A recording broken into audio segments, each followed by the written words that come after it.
parti. Bien. OK.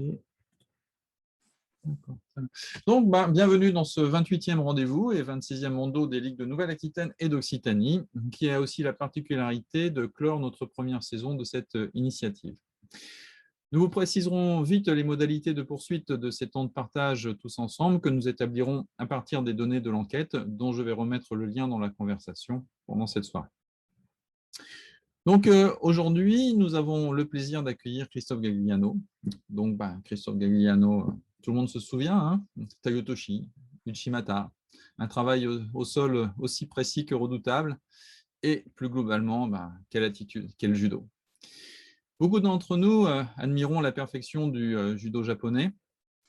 Christophe a su démontrer que l'élégance, le style en judo n'était pas l'apanage d'une nation, d'une école, mais bien une façon d'appréhender la discipline, avec le souci de la minutie, en bannissant toute approximation.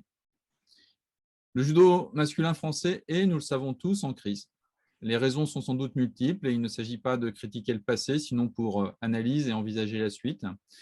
Mais je ne pense pas m'avancer trop en disant que nous sommes nombreux à nous être dit, à l'annonce de la nomination de Christophe à la tête de l'équipe masculine senior, qu'il ne pouvait y avoir plus belle façon de se projeter vers un avenir lumineux, pour nos équipes comme pour le judo en général. Mais je laisse la parole à Michel, qui le connaît bien mieux que moi. Merci Yves. En fait, je n'ai pas grand-chose à ajouter, si ce n'est de dire tout le plaisir que j'ai d'avoir Christophe ici avec nous, parce qu'il a accepté, malgré tout son emploi du temps extrêmement chargé, de venir partager son expérience et surtout nous dire comment il a envisagé l'avenir pour une équipe de France qui nous tient tous à cœur. J'ai un privilège, c'est d'avoir connu Christophe quand il est rentré en seconde au lycée Michelet. Et alors, bien évidemment, c'est pas grâce à moi qu'il a eu le parcours qu'il a eu, mais je me souviens de lui, je me souviens déjà de quelqu'un d'extrêmement sérieux, d'extrêmement impliqué, d'extrêmement attentif aux conseils. Et je n'ai jamais été étonné, je n'ai été qu'admiratif de voir ses résultats, ses performances, et bien évidemment son style dont Yves vient de parler. Donc, je suis sûr que c'est quelqu'un qui apportera au judo français ce qui lui manque, ce que le judo français a eu à un certain moment, ce style, cette élégance dont Yves vient de rappeler l'importance et la manière dont elle a caractérisé beaucoup de nos champions. Je crois qu'avec Christophe, on va revenir à quelque chose qui sera moins tactique, moins stratégique. Et bien évidemment, il en faut aussi, mais il y a cette élégance et ce panache qu'il a eu pendant toute sa carrière. J'espère de tout cœur qu'il le transmettra aussi aux générations futures. Voilà, Christophe, à toi la parole. Et tu as le micro. Voilà. Vous m'entendez? Oui. Bon, eh bien, bonsoir à tous. Ravi d'être parmi vous. Et c'est avec plaisir que je réponds à l'invitation de Michel. Ce que je vous propose, c'est de vous expliquer un petit peu comment j'ai pris en main un peu ma nomination de responsable maintenant de l'équipe masculine. En fait, ce qu'il faut bien distinguer, c'est que ma mission, elle va s'articuler forcément en deux temps, et elle s'articule déjà en deux temps. D'abord parce que je prends un train en marche là, quelques mois, quelques semaines avant les Jeux Olympiques de Tokyo, avec toutes les péripéties que vous connaissez, l'aéroport et le fait que, ce que j'expliquais tout à l'heure, c'est que c'est une équipe qui a un peu de mal, en tout cas, pour qui l'année supplémentaire n'est pas évidente à gérer. Donc, même si j'arrive sur cette fin d'année, puisque j'ai été nommé au mois de février, l'idée, c'est d'essayer d'accompagner le mieux possible cette équipe et de leur permettre surtout d'exprimer le maximum de leur potentiel, parce que malgré tout, même si c'est une équipe qui a un peu de mal à accrocher à nouveau les podiums et à faire des résultats, il y a quand même des talents. Bon, c'est une équipe qui est un petit peu vieillissante, c'est-à-dire on a plus de la moitié de cette équipe qui a passé la trentaine. Mais donc, c'est aussi un avantage dans le sens où c'est des gens qui se connaissent bien, c'est des gens qui ont de l'expérience. Et donc, en tout cas sur cette première partie-là que j'appellerais Tokyo 2020, il faut pour moi essayer de trouver les leviers qui vont nous aider petit à petit à exprimer le meilleur de chacun. Ce que j'expliquais aussi, c'est que dans cette gestion euh, de l'instant et de cette période consacrée à Tokyo, bon, ben, effectivement, il y a la dimension âge de l'équipe qui intervient. Donc, il y a beaucoup de petits bobos, d'états de fatigue, parfois de blessures à gérer. Bon, là, vous êtes sûrement au courant qu'un athlète comme Axel Clerget est assez souvent blessé. Et donc, malgré tout, ça reste un athlète performant qui a montré un vrai niveau à l'échelon mondial. Donc, ça reste une chance de médaille. Et donc, du coup, il faut absolument et maintenir ces gens en activité, les aider à retrouver de la confiance pour certains. C'est ce qu'on a un petit peu réussi à faire pour certains athlètes qui ont accroché à nouveau des podiums dans les grands chelems à l'international au mois de mars, avril. Et puis certains qui se sont moins exprimés, comme Axel, et donc essayer de les maintenir en selle, j'allais dire, et pour que le jour J, puisque maintenant on va s'orienter très vite vers cet objectif ultime, pour que le jour J, ils expriment vraiment leur vrai potentiel. Donc ça, c'est vraiment la première partie, la partie très quotidienne de mon travail. Et puis la partie qui est plus dans la réflexion, dans la restructuration, dans la confrontation d'idées, en tout cas dans l'échange avec certaines personnes. Et puis là aussi, on va dire, l'utilisation et de mon expérience et de mes observations en tant qu'entraîneur. La partie concerne plutôt Paris 2024, avec là, pour le coup, une nécessité de réfléchir et d'oser, je dirais, des changements, d'amener de la nouveauté, d'amener… bon, je vais un petit peu… Je vous montrerai certains aspects du projet, puisque bon, lorsque j'ai été… enfin, avant d'être nommé, j'avais envisagé un projet et que j'ai présenté notamment au président, au nouveau président, pour, on va dire, appuyer ma candidature, enfin, en tout cas, démontrer au-delà de mes qualités de technicien, qui commencent à dater un peu, on va dire, il y avait aussi un aspect réflexion, prise de recul concernant l'équipe masculine notamment. Et c'est vrai que les 2 dernières années, là, je dirais 2018-19, enfin 19-20 plutôt, où j'étais entre guillemets un peu dans une impasse professionnellement, d'un point de vue de mon travail au sein du staff. Eh bien, ça m'a quand même permis d'avoir de la réflexion, d'avoir vraiment le recul nécessaire, d'être un peu moins, je dirais, le nez dans le guidon. Et donc, du coup, de réfléchir et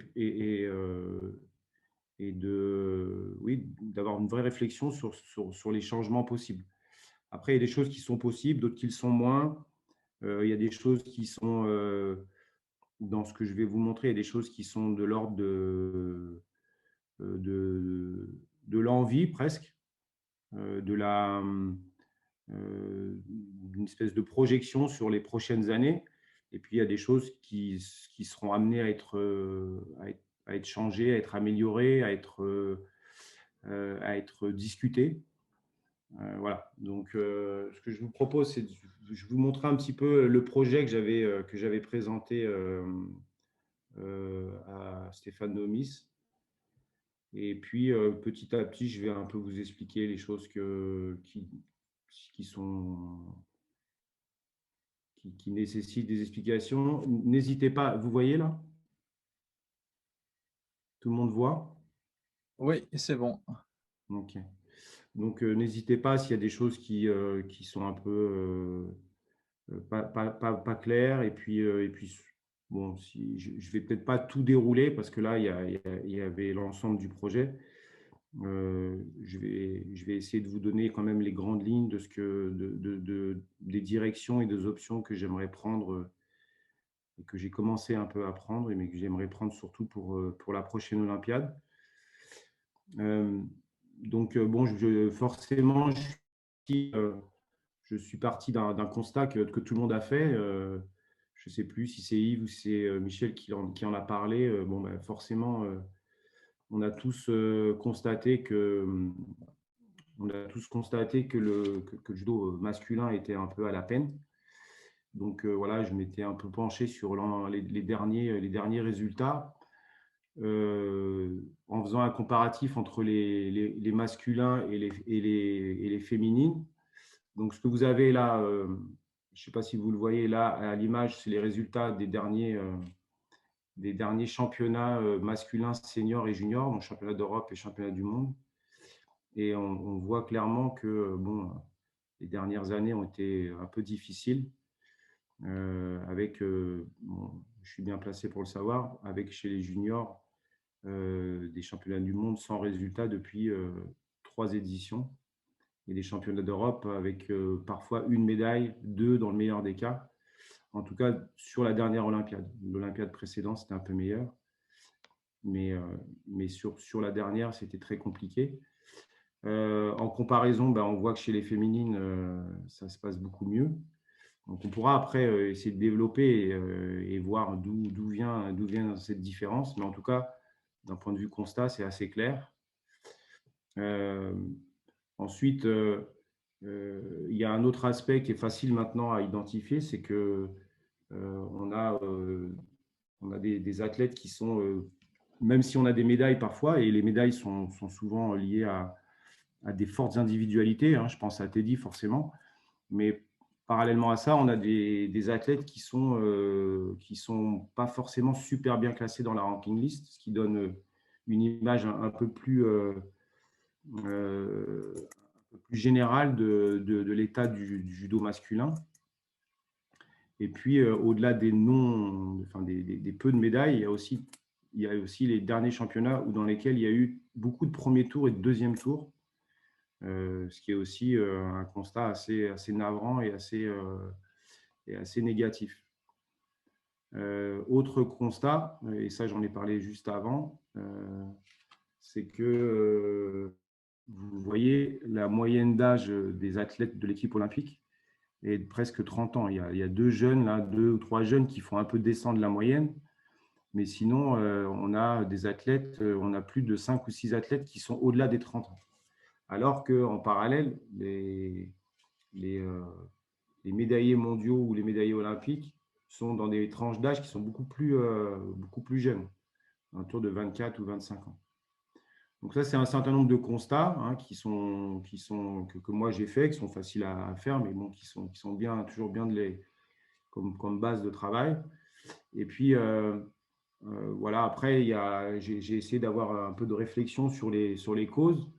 Donc, bon, ben, vous parliez de la technique. Je pense qu'il y a eu, à mon avis, hein, une baisse du niveau technique des athlètes. C'est-à-dire que moi, je vois bien qu'en récupérant certains juniors, je vois que le niveau technique est un peu faible pour se projeter sur du haut niveau. Il y a des fondamentaux qui ne sont pas forcément acquis. Je pense notamment au Newaza, je pense à des basiques tels que avoir une technique du côté opposé ou travailler sur des directions d'attaque différentes, avoir un kumikata relativement efficace et affirmé. Bon, voilà, sur ces aspects techniques, souvent, on est encore loin du compte, même chez les juniors.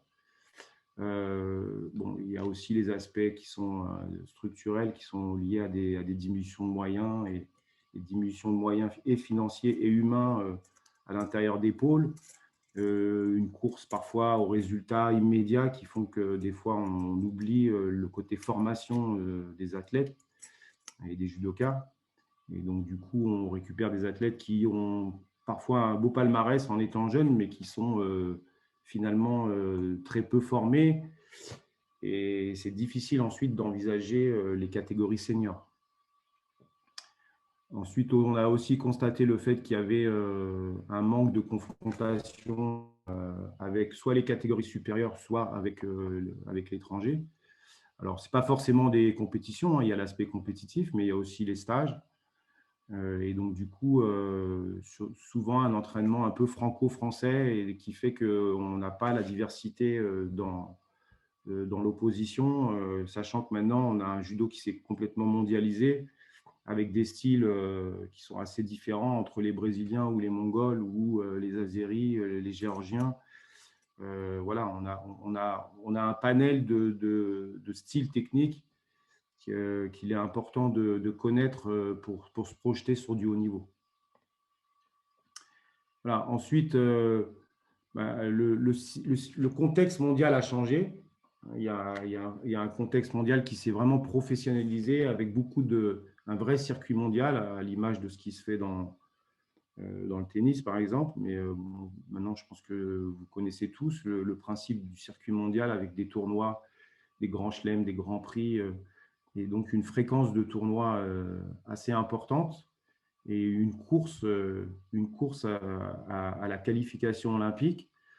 Petite parenthèse par rapport à ça, comme on est pays hôte en 2024, on aura entre guillemets la chance de ne pas avoir cette contrainte et donc de pouvoir organiser les sorties avec d'autres préoccupations qui seront sûrement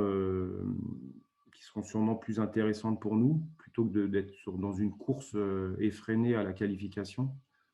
Moi, pour le vivre actuellement, on se retrouve avec des athlètes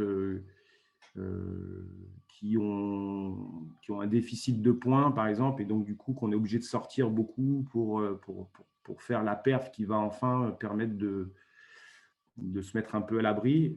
Bon, ça, c'est très compliqué, à gérer. Donc, ça c'est vraiment un aspect qui influence le travail, notamment sur la planification des compétitions. Ensuite, ça influence aussi l'entraînement parce que du coup, on a des athlètes qui sont tout le temps sollicités ou très, très souvent sollicités et qui sont en permanence soit en train de récupérer la compétition, soit en train de se préparer pour la prochaine. Et donc, on n'est jamais ou très, très rarement sur un travail de fond, je dirais, où on peut enfin travailler sur des aspects techniques, technico-tactiques, avec toutes les étapes de l'apprentissage que l'on peut connaître et le temps que ça implique. Voilà, donc ensuite, j'ai fait aussi un constat qui n'est pas forcément facile à faire dans le sens où on a eu du mal pendant un certain temps à l'admettre, à se l'avouer. C'est que le système français ne produit plus de performance, en tout cas tel qu'il est organisé, avec un entraînement bicotidien à l'INSEP, l'élite regroupée avec ce qu'on a connu pendant très longtemps, moi le premier, un travail sur la masse, avec beaucoup de gens qui rentrent à l'INSEP et puis très peu qui sortent au bout sur les podiums. Mais bon, on se disait toujours qu'il allait en avoir quelques-uns. Il se trouve que ça a fonctionné à notre période, donc moi plutôt les années 90-2000. J'ai l'impression que ça s'est un peu pérennisé. En tout cas, on a pu maintenir ce niveau pendant la décennie suivante, avec des gens comme Darbelay ou comme de Montfaucon sur la fin, ou Larbi Ben Boudaoud aussi sur la fin. Et puis une autre génération qui est arrivée derrière avec Teddy, mais aussi Hugo Legrand.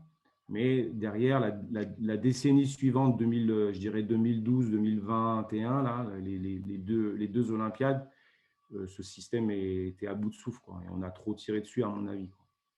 Mais on pourra y revenir et on pourra en discuter. Donc, fort de tout ça, j'ai présenté et proposé un certain nombre de changements, d'orientation. Et voilà un petit peu comment j'espère pouvoir fonctionner sur la prochaine Olympiade. D'abord, essayer d'avoir le maximum de perspectives, enfin en tout cas donner un maximum de perspectives aux athlètes, d'arrêter de fonctionner avec un système qui consistait à sélectionner les athlètes sur une compétition et d'attendre leurs résultats pour leur en proposer un autre. Donc moi, j'espère pouvoir proposer un certain nombre de compétitions sur l'ensemble de l'année avec des objectifs assez clairs. Je sais très bien qu'on ne pourra pas donner des objectifs aussi ambitieux à tout le monde, mais en tout cas, l'idée, c'est de travailler sur des effectifs peut-être un peu moins importants à l'INSEP. Là, actuellement, il y a pratiquement, les autres saisons, il y avait pratiquement entre 45 et 50 garçons à l'INSEP. L'idée, c'est de redescendre plus vers 40, entre 40 et 30. J'espère que ça se fera progressivement, en tout cas, si c'est nécessaire, et de pouvoir proposer à l'ensemble de ces athlètes un vrai parcours formatif, on va dire, avec des passages et des échéances qui soient adaptés à leur niveau. Et pas forcément mettre tout le monde dans le même sac et puis, comme je le disais tout à l'heure, attendre qu'il y en ait un qui sorte du lot. Donc, je pense que, pour donner un exemple, un athlète comme Walid Kiar, par exemple, qui est déjà aguerri, même si ce n'est pas lui qui va faire les Jeux, c'est quand même quelqu'un qui a déjà fait des championnats du monde, les Jeux, qui a été champion d'Europe, qui va être dans l'effectif après les Jeux. Bon, lui, on ne va pas lui proposer le même parcours et les mêmes objectifs qu'un jeune qui sort des juniors, comme le jeune Francis Damier, par exemple, qui est champion d'Europe junior et qui n'a pas ni la même expérience et ni les mêmes perspectives en termes d'objectifs de carrière, puisqu'il est tout jeune.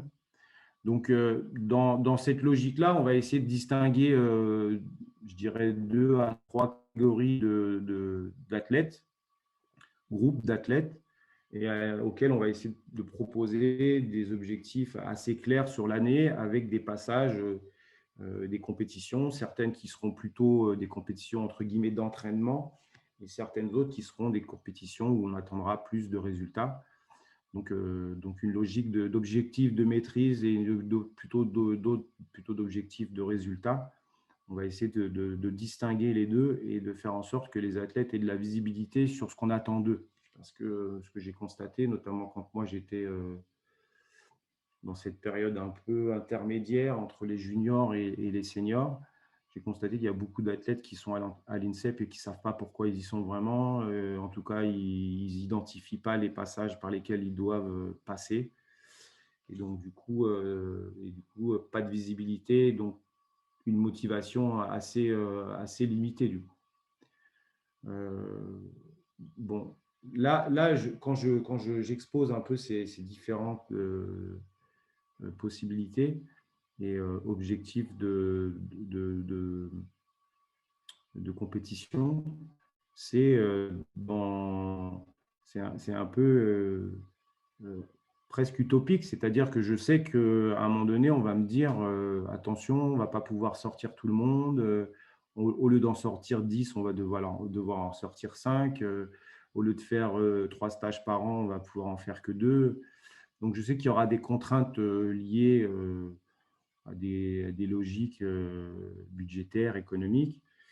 Mais malgré tout, je pense qu'on sera obligé de passer par par des planifications ambitieuses, parce que le fait de simplement s'entraîner à l'INSEP, c'est vraiment très insuffisant maintenant. Je l'ai expliqué tout à l'heure. Et donc, il faut vraiment diversifier les sites d'entraînement, les populations d'opposition. Et donc, du coup ça passe par des stages, ça passe par par des déplacements, ça passe par des stages organisés aussi à l'INSEP ou en tout cas en France. Voilà. Donc, je déroule. Ensuite, j'avais exposé aussi là de saison type qui pouvaient être envisagées, parce que au-delà de cette histoire de visibilité pour les athlètes, de planification à l'avance, de fixation d'objectifs, un autre aspect important de ce que je propose, c'est de travailler le plus possible, en tout cas beaucoup plus que ça ne s'est fait jusqu'à présent, avec les clubs et de m'appuyer sur les clubs. Et donc de permettre aux athlètes, à certaines périodes, toujours en fonction d'une planification qu'on aura établie, à certaines périodes, de travailler avec leurs référents de club. Donc c'est pour ça que vous voyez sur le petit continuum là d'une année type, vous voyez des petits points verts, c'est les moments où il y aurait éventuellement une possibilité pour les athlètes de s'entraîner plutôt avec leur club, ce qui voudrait dire que pendant certaines semaines, l'entraînement à l'INSEP n'aurait plus lieu, à part peut-être pour les jeunes, mais essentiellement pour les populations seniors de l'INSEP, et que du coup, on planifierait en accord avec les clubs, hein, ce n'est pas des choses qui se font chacun dans leur coin, on planifierait avec les clubs un entraînement qui se ferait sous leur contrôle et sous leur direction. Ça implique que l'on ait un calendrier assez clair et une planification assez claire des compétitions de la saison qui arrive, ce qui n'est pas encore le cas. Covid oblige, on est encore beaucoup dans des hypothèses de calendrier, mais pas dans des choses très, très claires encore. Mais ça n'empêche, enfin, l'idée, pour moi, c'était quand même envisager une année type et comment répartir ce temps avec les clubs. Donc, bon, il y a le temps qui est partagé avec les clubs sur des périodes plutôt, vous voyez, j'ai marqué octobre, plutôt avril, plutôt juin. C'est des périodes où on sait que on est un peu moins, nous, sollicités, et où on sait qu'aussi on peut permettre aux clubs de s'engager sur l'international, puisque l'idée, c'est aussi d'ouvrir certains grands prix, ce qui n'était pas le cas avant, de certains grands prix, de permettre l'accès à ces grands prix aux clubs. Et donc, ça serait des délégations de clubs ou des sélections de clubs qui se déplaceraient. Alors, bien sûr, le national garderait la main sur les critères sportifs, mais d'un point de vue d'organisation et de mise en œuvre ou de prise en main des athlètes, ça se ferait par les clubs.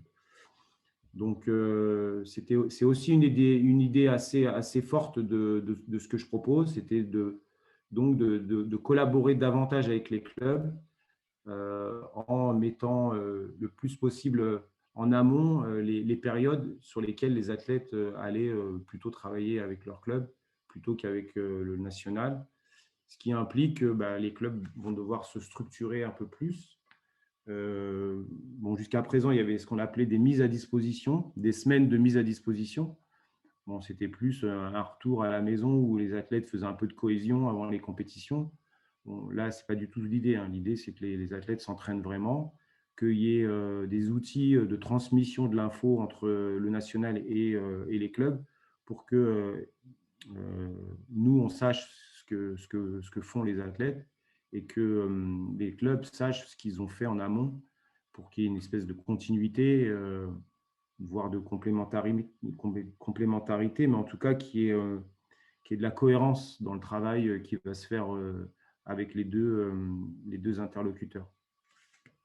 Donc, ça implique d'avoir effectivement un vrai préparateur physique dans un club, d'avoir un référent technique, d'avoir peut-être aussi un référent médical ou en tout cas un vrai kiné. Donc, l'idée, c'est aussi que les clubs se structurent et entre guillemets, se professionnalisent. J'avais fait ce schéma aussi qui permettait de voir sur les différents secteurs de performance, comment en vert les clubs et en bleu le national pouvaient influer. Donc chacun jouant son rôle. Je rappelle quand même que l'idée, c'est quand même que le national soit pilote, c'est-à-dire qu'on soit maître d'œuvre dans ce projet, mais que régulièrement on passe la main et que chacun joue son rôle, chacun amène sa plus-value, toujours dans cette perspective de faire progresser les athlètes et de leur amener un entraînement exigeant, parce que là-dessus, ça reste quand même une constante dans le haut niveau, mais par contre, d'amener de la diversité, de s'appuyer sur des interlocuteurs différents, et puis on va dire, d'utiliser toutes les ressources qui sont dans le modèle. Et jusqu'à présent, c'est vrai que les clubs se sentent un peu pas exclus, mais parfois un peu à la traîne dans le projet. Donc, même si ponctuellement, moi, je sais que les athlètes que j'accompagne, je travaille en collaboration avec les clubs pour qu'on parle d'une même voix. Malgré tout, ce n'est pas formalisé. Ça se fait au cas par cas, en fonction de l'athlète, en fonction des entraîneurs, de leurs affinités. Là, l'idée, c'est quand même de le modéliser pour que ça devienne une vraie pratique, quoi. Voilà. Est-ce que déjà vous avez quelques petites je sais pas, observations par rapport à ce que je viens de dérouler? Est-ce que c'est clair ce que je vous ai expliqué?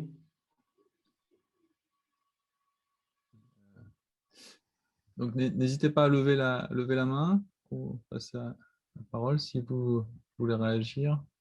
Euh, Ah, Jen, oui, vas-y, Jen. je ne sais pas si c'est le moment de poser des questions, parce que Ouais, j'ai allez. rien à dire par rapport de là où on est. C'est juste une question, mais si c'est pour plus tard, je peux attendre.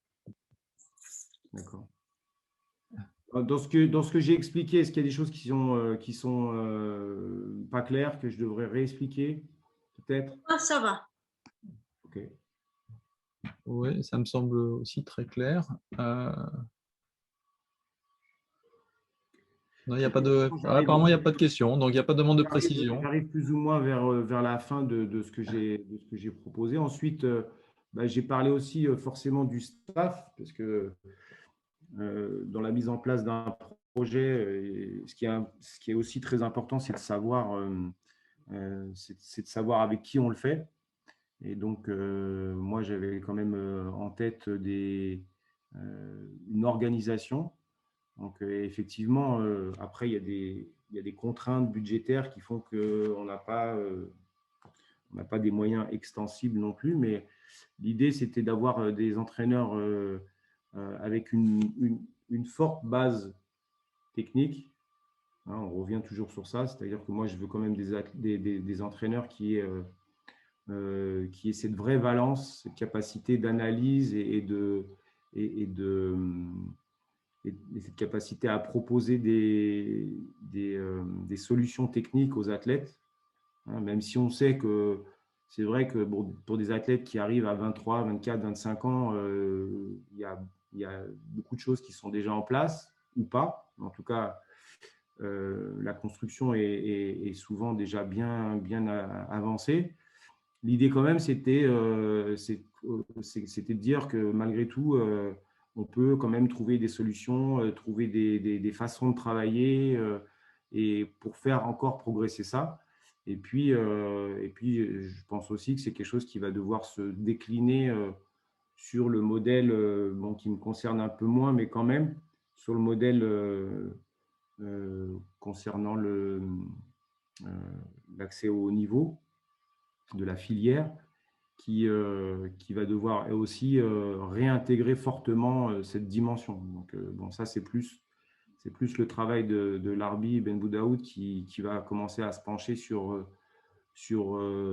la filière, mais on en a un petit peu discuté parfois et on est assez d'accord sur le fait que même s'il y a de très bons techniciens dans les encadrements, mais peut-être qu'il va falloir quand même insister davantage sur des fondamentaux avec peut-être une sorte de cahier des charges à chaque fois pour qu'on n'ait pas des mauvaises surprises quand on récupère certains athlètes à l'INSEP. Donc voilà, cet aspect technique, là, puisqu'on avait commencé par ça, c'est vrai que ça reste un aspect qui me touche et qui m'intéresse particulièrement et qui est, selon moi, une des clés à chaque fois de la réussite. Il n'y a pas que ça. Hein. On sait que, je sais qu'il y a plusieurs dimensions, on va dire, dans le judo de haut niveau. Bon, cette dimension technique est très importante, selon moi. Donc, je voulais des entraîneurs qui aient vraiment cette valence-là, avec peut-être aussi des plus-values complémentaires sur des aspects plus techniques, technologiques. Alors, sur la prépa physique, non, parce que la prépa physique, j'ai dans l'idée d'avoir un préparateur physique vraiment dédié aux gens de l'INSEP et on va dire à notre élite, que ce soit les jeunes ou les moins jeunes. Et donc, j'aimerais, je ne sais pas si ça se fera, j'aimerais avoir un préparateur physique qui soit vraiment responsable de l'ensemble de la population, même si sur la mise en œuvre, ça ne sera peut-être pas lui qui fera tout, sûrement pas. Mais en tout cas, en termes de conception et de direction, d'orientation, c'est comme ça que j'aimerais travailler.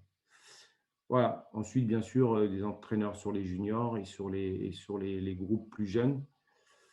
Alors, pour vous donner quelques infos concernant justement le staff, on a aussi un contact avec un Japonais. L'idée, c'est de faire rentrer un Japonais dans ce staff. Il y a une place pour l'instant qui lui est, enfin, je ne dirais pas qu'elle lui est réservée, mais en tout cas, pour l'instant, si on imagine d'avoir 3 ou 4 entraîneurs sur les seniors et un chez les juniors, dans les 3 ou 4 sur les seniors, il y aurait une place pour un Japonais. Voilà, donc pour vous donner encore un peu plus d'infos, on a un premier contact avec un Japonais qui s'appelle Egusa, qui est un léger plutôt des années 2000, qui n'est pas très vieux, hein, mais voilà, qui est notre meilleur contact pour l'instant. Et rien n'est abouti, mais voilà, c'est des choses auxquelles on pense et auxquelles on réfléchit et sur lesquelles on aimerait avancer. Et bon, toujours dans cette logique d'amener une vraie base forte technique, bah, on s'est dit que de faire appel à un Japonais, ce n'était pas une mauvaise idée. Voilà, donc il y aurait peut-être un Japonais parmi le staff de l'équipe de France d'ici quelques mois. À suivre. Voilà. Ensuite, la dernière étape, c'est la partie sur laquelle je suis actuellement. Et c'est la partie qui concerne la discussion et l'échange avec les responsables et les entraîneurs de club à qui j'ai déjà présenté ce projet et ces différentes orientations et à qui j'ai demandé aussi d'avoir une réflexion de leur côté, d'une part pour s'organiser, c'est-à-dire pour qu'on ait des interlocuteurs au sein des clubs, mais qu'on n'en ait pas des dizaines, enfin, qui du coup, ils s'organisent pour qu'on ait 1 ou 2 interlocuteurs. Je ne sais pas s'ils y parviendront. Et aussi d'avoir une réflexion sur le projet pour ensuite nous faire quelques propositions, en tout cas pour voir s'ils ont d'autres idées complémentaires qui pourraient améliorer le modèle et donc permettre de d'avoir réellement quelque chose qui fasse l'unanimité, je dirais pas à ça, mais qui embarque un maximum de projets, quoi. Voilà. Voilà, dans les grandes lignes, ce que je peux vous dire. Après, il y a sûrement des aspects que je n'ai pas développés, mais en tout cas, dans les grandes lignes, c'est donner de la visibilité aux athlètes, planifier à l'avance sur les saisons, définir des groupes pas trop importants pour pouvoir donner de la qualité aux athlètes. Travailler avec les clubs en leur donnant un rôle beaucoup plus formalisé et beaucoup plus important qu'actuellement. Ouvrir certains grands prix aux clubs et certains stages internationaux aussi, ce qu'on appelle des OTC, les Olympic Training Camp. Voilà, donc leur permettre de jouer leur rôle au mieux dans la performance des athlètes. Voilà, et puis ensuite, bon, je vous dis, par rapport au staff, amener une vraie qualité technique, un vrai suivi technique pour que, même si je le répète, ça ne se joue pas forcément toujours sur ces aspects-là, mais ça reste quand même un aspect hyper important. Mais pas que sur l'élite. Je pense que là, il faudra décliner au-delà de l'élite sur l'ensemble de la filière et des jeunes judokas et des jeunes compétiteurs. Je vous laisse la main si jamais vous avez des questions par rapport à ce que j'ai exposé.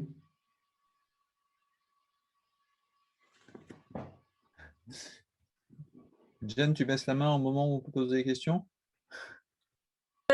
Non, parce que je venais de voir que j'avais toujours la main levée, donc je l'ai descendue, mais je peux la remonter si c'est le moment.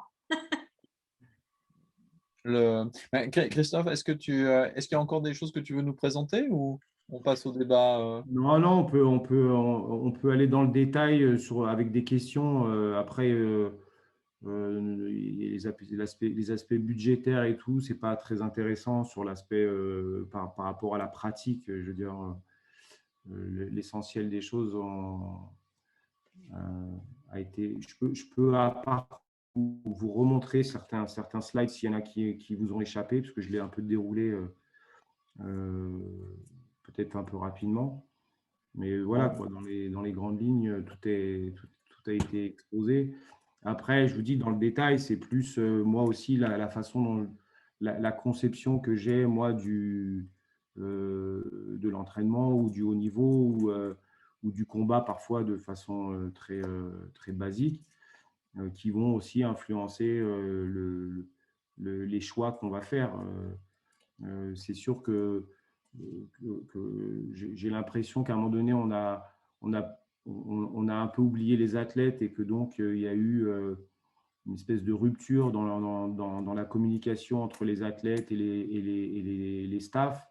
Mais je pense que c'était lié au fait qu'il n'y avait pas de visibilité, les athlètes ne savaient pas trop où ils allaient. Tant que ça marchait, comme ça se passe très souvent, tout allait bien, mais dès qu'il y avait des échecs, c'était parfois très compliqué en termes de relationnel. Bon, voilà, moi, c'est le genre de choses que je veux éviter à tout prix. Bon, je sais que je n'aurai pas que des perfs, hein, je n'aurai pas que des gens performants, mais ce que je veux, c'est remettre vraiment de la clarté, de l'humain au centre de l'entraînement. Je sais que c'est difficile de s'entraîner tous les jours, voire 2 fois par jour. Et donc, il faut que les gens aient envie d'être là, qu'ils sachent pourquoi ils sont là, que ça ait du sens, même si ça sera dur, parce que je vous le dis, je le répète, ça reste une constante. Mais tant que ça a du sens, ça reste faisable, quoi. Par contre, quand ça perd de sens, que ça perd de perspective pour la suite, c'est clair qu'on a du mal après à entraîner et embarquer des athlètes dans de la rigueur parce que le judo reste un sport difficile quand même.